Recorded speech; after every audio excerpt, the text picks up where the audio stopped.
അപ്പോൾ കഴിഞ്ഞ ദിവസം ഗോട്ടിന്റെ കുറച്ച് ഷോർട്സ് റിലീസ് ആയിട്ടുണ്ടായിരുന്നു. വിജയുടെ ബർത്ത്ഡേയുടെ അന്നായിരുന്നു.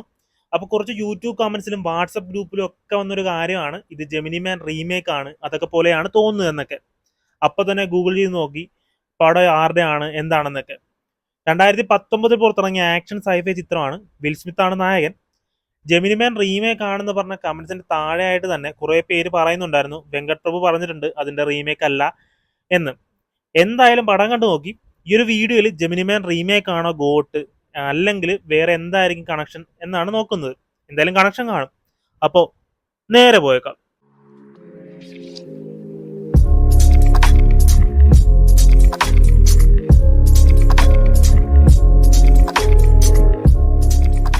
ബർത്ത്ഡേ ഷോർട്സ് ഇഷ്ടപ്പെട്ടു. പക്ഷേ ബൈക്കിന്റെ പുറകിലിരിക്കുന്ന വിജയ് ഉണ്ടല്ലോ, ഡി-ഏജിങ് ചെയ്തതാണ്, അതെന്തോ ഇഷ്ടപ്പെട്ടില്ല. ഇതിലും ബെറ്റർ ആക്കാരെന്ന് തോന്നി. അപ്പൊ ഇനി നമ്മുടെ കാര്യത്തിലോട്ട് വരാം. ഒരു 50% ആളുകളും ഇത് ജെമിനി മാൻ റീമേക്ക് ആകുമെന്ന് പറയുന്നവരുണ്ട്. അതിന് കാരണം എന്ന് പറയുമ്പോൾ ഡി-ഏജിങ് ചെയ്ത വിജയുടെ ആ ഒരു ലുക്ക് കണ്ടിട്ട് തന്നെയാകും. കാരണം ആ ഒരു ലെവൽ സാധനം തന്നെയാണ് ജെമിനി മാനിൽ. ഇനി ഗോട്ട് എന്ന സിനിമയും ജെമിനി മാനും തമ്മിലുള്ള കണക്ഷൻ നോക്കാം. റീമേക്ക് ആകാൻ ചാൻസ് ഉണ്ടോ എന്ന് നോക്കാം. ആ ഒരു എക്സാക്ട് കഥ ആകാൻ ചാൻസ് ഇല്ല എന്നാണ് എനിക്ക് തോന്നുന്നത്. നമ്മുടെ ബർത്ത്ഡേ ഷോർട്സ് കണ്ടിട്ടും അങ്ങനെ തോന്നുന്നില്ല. സിമിലാരിറ്റി ഉണ്ട് ചേഞ്ചിങ് സീനിലൊക്കെ.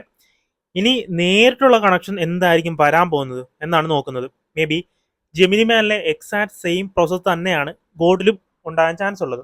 ഒരു ടൈം ട്രാവൽ മൂവി എന്നാണ് എല്ലാവരും വിചാരിച്ചിരിക്കുന്നത്. എനിക്ക് തോന്നുന്നില്ല അത് ടൈം ട്രാവൽ മൂവിയാണെന്ന്. കാരണം എന്താണെന്ന് വെച്ചാൽ ക്ലോണിങ് എന്ന പ്രോസസ് ആകാം ഗോഡിൽ ഉപയോഗിച്ചിരിക്കുന്നത്. അവിടെയാണ് ജെമിനി മാന്റെ കണക്ഷൻ വരുന്നത്. കാരണം വിൽ സ്മിത്തിന്റെ ക്യാരക്ടർ ഒരു അസാസിനാണ്. പുള്ളിയുടെ ജോലിയിൽ പുള്ളിയാണ് ദ ബെസ്റ്റ് വൺ.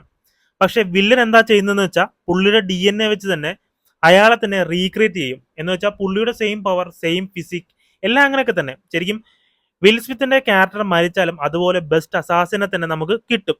ഈ ഒരു സെയിം പ്രോസസ്സ് തന്നെ ആയിരിക്കും നമ്മുടെ ഗോട്ടിലുള്ളത്. വിജയ് ഒരു ഏജന്റ് ആയിരിക്കും, പുള്ളിയായിരിക്കും ദ ബെസ്റ്റ് വൺ. വില്ലൻ പുള്ളിയുടെ DNA വെച്ച് തന്നെ പുള്ളിയെ തന്നെ റീക്രിയേറ്റ് ചെയ്യുമായിരിക്കും. ഇത് തന്നെ ഒരു 100% ഒന്നും നമുക്ക് ഉറപ്പ് പറയാൻ പറ്റത്തില്ല. ഒരു കണക്ഷൻ തോന്നിയപ്പോൾ പറഞ്ഞതാണ്. ഈ ഒരു ക്ലോണിങ് കഥ വെങ്കട് പ്രഭുവിന് വേണ്ട രീതിയിൽ മാറ്റിയിട്ടുണ്ടാവും. ഫാമിലി സോങ് ഒക്കെ കണ്ടതല്ലേ. എന്തായാലും വെങ്കട് പ്രഭു ആണ് ഡിഫറെന്റ് ആയിട്ട് എന്തേലും സാധനം ആയിരിക്കും ചെയ്യുന്നത്. ഒന്നെങ്കിൽ മാസ് കിട്ടും അല്ലെങ്കിൽ മങ്കാത്ത. ഇതായിരിക്കും സംഭവിക്കാൻ പോകുന്നത്.